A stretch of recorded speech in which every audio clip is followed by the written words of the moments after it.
Hi hello ಪ್ರತಿಯೊಬ್ಬ ಕನ್ನಡಿಗರಿಗೂ ಕೂಡ ನಮಸ್ತೆ. ನೀವು ನೋಡ್ತಾ ಇದ್ದೀರಾ Info with Vicky YouTube channel. ನಿಮಗಿನ್ನೂ ಗೃಹಲಕ್ಷ್ಮಿ 15ನೇ ಕಂತಿನ ಹಣ ಬಂದಿಲ್ವಾ?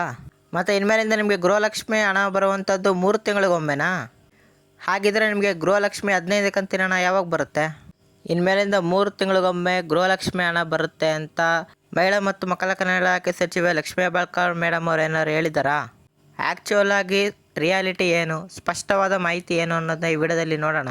ಹಾಗೆ ನಿಮಗೆ 15ನೇ ಕಂತು ಯಾವಾಗ ಬರುತ್ತೆ ಅನ್ನೋವಂಥ ಅಪ್ಡೇಟ್ ಕೂಡ ಈ ವಿಡಿಯೋದಲ್ಲಿ ನೋಡೋಣ. ಇಷ್ಟು ಇನ್ಫಾರ್ಮೇಷನ್ ತಿಳ್ಕೊಳ್ಳೋಕ್ಕಿಂತ ಮುಂಚೆ ಯಾರಿನ್ನೂ ನಮ್ಮ ಚಾನಲ್ಗೆ ಸಬ್ಸ್ಕ್ರೈಬ್ ಆಗಿಲ್ಲ ಸಬ್ಸ್ಕ್ರೈಬ್ ಮಾಡ್ಕೊಬಿಡಿ. ಯಾಕಂತ ಹೇಳಿದ್ರೆ ಇದೇ ರೀತಿಯಾದಂತಹ ಎಲ್ಲ ಕೇಂದ್ರ ಸರ್ಕಾರ ಆಗಿರ್ಬೋದು, ರಾಜ್ಯ ಸರ್ಕಾರ ಆಗಿರುವಂಥ ಎಲ್ಲ ರೀತಿ ಗೌರ್ಮೆಂಟ್ ಅಪ್ಡೇಟ್ಸ್ಗಳು ಫಾಸ್ಟಾಗಿ ಸಿಗ್ತಾ ಇರುತ್ತೆ. ನೀವೇನಾದ್ರು ಸಬ್ಸ್ಕ್ರೈಬ್ ಮಾಡಿಲ್ಲ ಅಂದರೆ ಯಾವುದೇ ಗೌರ್ಮೆಂಟ್ ಸ್ಕೀಮ್ ಬಿಟ್ಟರು ಸಹ ನಿಮಗೆ ಗೊತ್ತಾಗಲ್ಲ. ನೀವು ಸಬ್ಸ್ಕ್ರೈಬ್ ಮಾಡ್ಕೊಂಡಿಲ್ಲ ಅಂದರೆ ನಾನು ಪಟ್ ಅಂತ ನಿಮಗೆ ಅಪ್ಡೇಟ್ ಮಾಡಿಬಿಡ್ತೀನಿ. ಆಗ ನಿಮಗೆ ಯಾವುದೇ ರಾಜ್ಯ ಸರ್ಕಾರ ಕೇಂದ್ರ ಸರ್ಕಾರದ ಅಪ್ಡೇಟ್ಗಳು ಮಿಸ್ ಆಗಲ್ಲ. ಈಗ ನಿಮಗೆ ಡೈರೆಕ್ಟ್ ಇನ್ಫಾರ್ಮೇಷನ್ ತಿಳಿಸ್ಕೊಡ್ತಾ ಇದ್ದೀನಿ ನೋಡಿ. ನೀವೆಲ್ಲರೂ ಕೂಡ ಸಾಕಷ್ಟು ಕುತೂಹಲದಿಂದ ಕಾಯ್ತಾ ಇರುವಂಥದ್ದು ಗೃಹಲಕ್ಷ್ಮಿ 15ನೇ ಕಂತಿನ ಹಣ ಯಾವಾಗ ಬರುತ್ತೆ ಅಂತ. ಅದಕ್ಕೆ ಹೋದ ವಾರ ಲಕ್ಷ್ಮೀ ಹೆಬ್ಬಾಳ್ಕರ್ ಮೇಡಮ್ ಅವರು ಮತ್ತು ಸಿ ಎಂ ಸಿದ್ದರಾಮಯ್ಯ ಅವರು ಇದ್ರ ಬಗ್ಗೆ ಅಪ್ಡೇಟನ್ನು ಕೊಟ್ಟಿದ್ದರು. ಏನಪ್ಪ ಅಂತ ಹೇಳಿದ್ರೆ, ಇನ್ನು 3-4 ದಿನದಲ್ಲಿ ಗೃಹಲಕ್ಷ್ಮಿ ಹಣವನ್ನು ರಿಲೀಸ್ ಮಾಡ್ತೀವಿ, ಎಲ್ಲ ಫಲಾನುಭವಿಗಳು ಕೂಡ 2,2 ಸಾವಿರ ಹಣ ಬಂದು ತಲುಪುತ್ತೆ ಅಂತ ತಿಳಿಸಿದರು.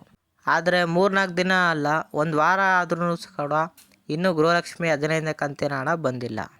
ಅದಕ್ಕಾಗಿಯೇ ಇವತ್ತು ಲಕ್ಷ್ಮೀ ಹೆಬ್ಬಾಳ್ಕರ್ ಮೇಡಮ್ ಅವ್ರಿಗೆ ಮೀಡಿಯಾದವರು ಕ್ವಶನ್ ಮಾಡಿದಾಗ, ಇನ್ನೂ ಗೃಹಲಕ್ಷ್ಮಿ 15ನೇ ಕಂತಿನ ಹಣ ರಿಲೀಸ್ ಆಗಿಲ್ಲ, ಯಾವಾಗ ರಿಲೀಸ್ ಆಗುತ್ತೆ, ನೀವು ನೋಡಿದ್ರೆ 3-4 ದಿನದಲ್ಲಿ ರಿಲೀಸ್ ಆಗುತ್ತೆ ಅಂತ ಅಂದಿದ್ರಲ್ಲ ಅಂತ ಮೀಡಿಯಾದವರು ಕ್ವಶನ್ ಮಾಡಿದಾಗ, ಅದಕ್ಕೆ ಉತ್ತರವಾಗಿ ಲಕ್ಷ್ಮೀ ಹೆಬ್ಬಾಳ್ಕರ್ ಮೇಡಮ್ ಏನಪ್ಪ ಅಂತ ಹೇಳಿದ್ರು ಅಂತ ಹೇಳಿದ್ರೆ, ನಿಮಗೆಲ್ಲರಿಗೂ ಕೂಡ ಸ್ಯಾಲ್ರಿಗಳು ಕರೆಕ್ಟಾಗಿ ಬರುತ್ತಾ, ಒಂದು 2-3 ತಿಂಗಳು ಹೆಚ್ಚು ಕಮ್ಮಿ ಆಗಲ್ವಾ ಅಂತ ಕ್ವಶನ್ ಮಾಡಿದ್ರು. ಅದಕ್ಕೆ ಮೀಡಿಯಾದವರು ಹೌದು ಮೇಡಮ್ ನಮಗೆ ಕರೆಕ್ಟಾಗಿ ಸ್ಯಾಲ್ರಿ ಬರುತ್ತೆ ಅಂತಾಗ ಲಕ್ಷ್ಮೀ ಹೆಬ್ಬಾಳ್ಕರ್ ಮೇಡಮ್ ಅವರು, ನಿಮ್ಮ ಪ್ರೈವೇಟಲ್ಲಿ ಆ ರೀತಿ ಆಗ್ಬೋದು, ಆದರೆ ಗೌರ್ಮೆಂಟಲ್ಲಿ 2-3 ತಿಂಗಳು ಬಿಟ್ಟೇ ಕೆಲವೊಂದು ಸರಿ ಸರ್ವರ್ ಇಶ್ಯೂಯಿಂದ ಸ್ಯಾಲ್ರಿಯನ್ನು ಹಾಕೋದು. ಅದೇ ರೀತಿಯಾಗಿ ಈಗಲೂ ಕೂಡ ಆಗಿದೆ ಅಷ್ಟೇ. ನಾವು ಯಾವುದೇ ಕಾರಣಕ್ಕೂ ಗೃಹಲಕ್ಷ್ಮಿ ಹಣ ಕೊಡೋದನ್ನು ನಿಲ್ಲಿಸೋದಿಲ್ಲ, ಇದನ್ನು ಕಂಟಿನ್ಯೂ ಮಾಡ್ತೀವಿ. ಹಾಗೆಯೇ ಶೀಘ್ರದಲ್ಲಿ ಪ್ರತಿಯೊಬ್ಬರಿಗೂ ಕೂಡ ಗೃಹಲಕ್ಷ್ಮಿ ಹಣವನ್ನು ರಿಲೀಸ್ ಮಾಡ್ತೀವಿ ಅಂತ ತಿಳಿಸಿದ್ದಾರೆ. ಇದು ಆ್ಯಕ್ಚುಯಲ್ ರಿಯಲ್ ಆಗಿ ಬಂದಿರುವಂತಹ ಅಪ್ಡೇಟು. ಹಾಗಾಗಿ ಯಾರು ಕೂಡ 3 ತಿಂಗಳಿಗೊಂದ್ಸಲ ಗೃಹಲಕ್ಷ್ಮಿ ಯೋಜನೆ ಬರುತ್ತೆ ಅನ್ನುವಂಥದ್ದು ಸುಳ್ಳು ಮಾಹಿತಿ. ಮೊದಲಿನಂತೆ ಯಾವ ರೀತಿಯಾಗಿ ಗೃಹಲಕ್ಷ್ಮಿ ಹಣ ಬರ್ತಾ ಇರುತ್ತೋ ಆ ರೀತಿಯಾಗಿ ಕಂಟಿನ್ಯೂ ಆಗುತ್ತೆ. ಈಗ ನಿಮಗೆ ಕಾಮನಾಗಿ ಡೌಟ್ ಆಗಿರುತ್ತೆ, ನಿಮಗೆ 15ನೇ ಕಂತಿನ ಹಣ ಯಾವಾಗ ಬರುತ್ತೆ ಅಂತ. ಇದ್ರ ಬಗ್ಗೆ ಕೂಡ ತಿಳಿಸ್ಕೊಟ್ಬಿಡ್ತೀನಿ. ಹಾಗಾಗಿ ಯಾರು ವೀಡಿಯೋಗೆ ಇನ್ನೂ ಲೈಕ್ ಕೊಟ್ಟಿಲ್ಲ ಪ್ರತಿಯೊಬ್ಬರು ಕೂಡ ಆಗ ವೀಡಿಯೋಗೆ ಒಂದು ಲೈಕನ್ನು ಕೊಟ್ಬಿಡಿ. ಸರ್ಕಾರಗಳ ಮೂಲಗಳ ಪ್ರಕಾರ ಇನ್ನೂ ಕೂಡ ಮಹಿಳಾ ಮತ್ತು ಮಕ್ಕಳ ಕಲ್ಯಾಣ ಇಲಾಖೆಗೆ 15ನೇ ಕಂತಿನ ಹಣ ಬಂದಿಲ್ಲ. ಅದು ಬರೋಕ್ಕೆ ಇನ್ನೂ 3-4 ದಿನ ಆಗುತ್ತೆ.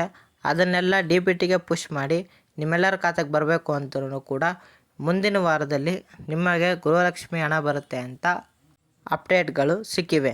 ನೋಡೋಣ ಈ ಅಪ್ಡೇಟ್ಗಳು ಏನಾಗುತ್ತೆ ಅಂತ.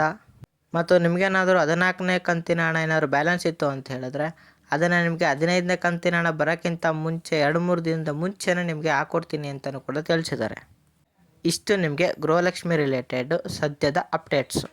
ನಿಮಗೆ ಎಷ್ಟು ಕಂತು ಬಂದಿದೆ ಅಂತ ಕಮೆಂಟ್ ಬಾಕ್ಸಲ್ಲಿ ಕಮೆಂಟ್ ಹಾಕೋದನ್ನ ಮರಿಬೇಡಿ. ಹಾಗೆ ಈ ವಿಡಿಯೋನ ಎಷ್ಟು ಜನಕ್ಕಾಗುತ್ತೋ ಅಷ್ಟು ಜನಕ್ಕೆ ಶೇರ್ ಮಾಡಿ. ಯಾಕಂದರೆ ನೀವು ಶೇರ್ ಮಾಡೋಂಥ ಪ್ರತಿಯೊಬ್ಬರಿಗೂ ಕೂಡ ಯೂಸ್ಫುಲ್ ಆಗುತ್ತೆ. ಮತ್ತು ಏನೇ ಡೌಟ್ ಇದ್ದರೂ ಕಮೆಂಟ್ ಬಾಕ್ಸಲ್ಲಿ ಕಮೆಂಟ್ ಮಾಡಿ. ಹಾಗೂ ಇದೇ ರೀತಿ ಕಂಟೆಂಟ್ಗಳಿಗೆ ನನ್ನ ಚಾನಲ್ನ ಸಬ್ಸ್ಕ್ರೈಬ್ ಆಗೋದನ್ನ ಮರಿಬೇಡಿ. ಸಿಗೋಣ ಮುಂದಿನ ಇನ್ಫಾರ್ಮೇಟಿವ್ ವಿಡಿಯೋದಲ್ಲಿ. ಬಾಯ್ ಬಾಯ್.